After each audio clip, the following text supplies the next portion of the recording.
The night was thick with tension, sirens wailing in the distance like a premonition. Inside the Global Health Initiative building, we were on the verge of a breakthrough. For months, our team had been working on Project Chimera, a revolutionary nanite solution designed to repair damaged tissue at a cellular level. It was supposed to change medicine forever.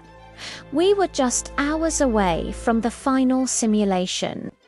That's when the alarms blared, a piercing shriek that cut through the sterile silence of the lab. The doors to the main research wing burst open, not with a bang, but with a calculated, professional force. It wasn't a random attack. They were organized, dressed in tactical gear, their faces obscured by masks. They moved with chilling efficiency, disabling security guards and heading straight for our lab. My heart hammered against my ribs.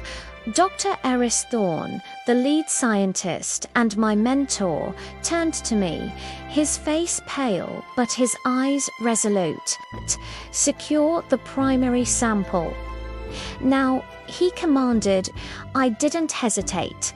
I grabbed the cryovial containing the shimmering silver liquid, the culmination of our life's work. The intruders were almost at our door. We could hear their heavy boots pounding down the corridor. There was no escape route. They began to breach the reinforced door, the sound of their tools grinding against the metal. Aris looked at the central containment unit, a massive, humming machine where we were cultivating the bulk of the nanite solution. A desperate idea sparked in his eyes. "If they get it, they'll weaponize it," he said, his voice grim. "We can't let that happen." He started typing furiously at the main console. The doors flew open, and the room was flooded with armed figures. Their leader stepped forward, his voice a low growl. "Hand over the research. All of it." My hands trembled, clutching the small vial. Eris didn't even look up from his work. "You want it? You can have it," he muttered, then slammed his palm onto a large red button on the console. A new alarm, deeper and more urgent, echoed through the facility.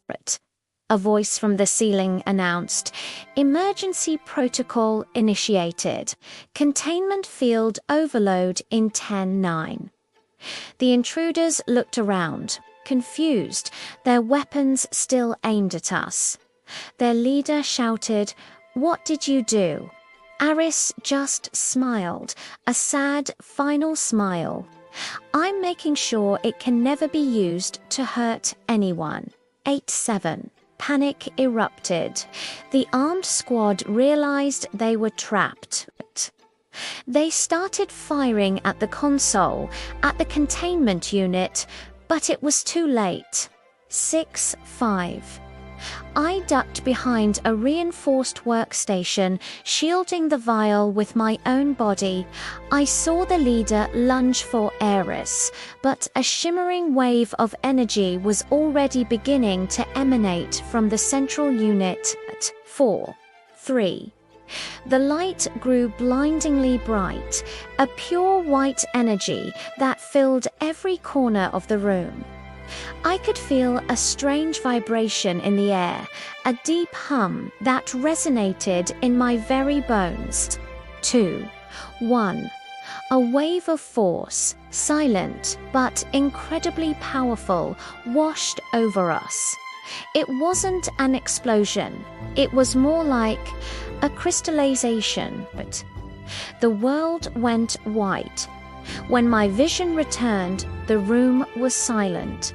Utterly, completely silent. I slowly stood up, my ears ringing. Everything had changed. The intruders were frozen in place, like statues. Their guns, the equipment they carried, even the bullets mid-flight from their barrels, were encased in a semi-translucent, crystalline substance. It looked like quartz, but it pulsed with a soft, internal light. I looked over at Dr. Thorne.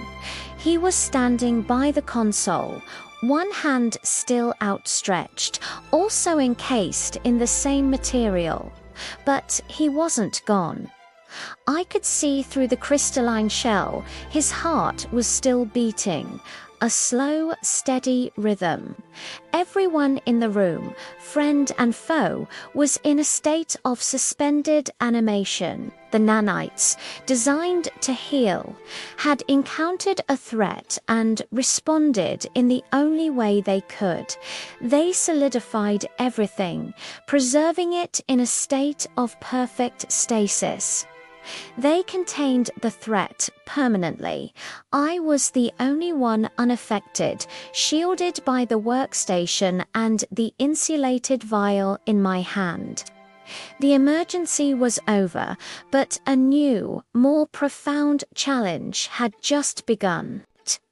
The solution to saving them was right here in this small vial I was holding. The very thing that caused this was also the key to reversing it. My name is Dr. Lena Petrova, and this is the story of how I began the impossible task of unfreezing time. Our work was far from over. Thanks for watching, and if you want to follow this journey, make sure to subscribe.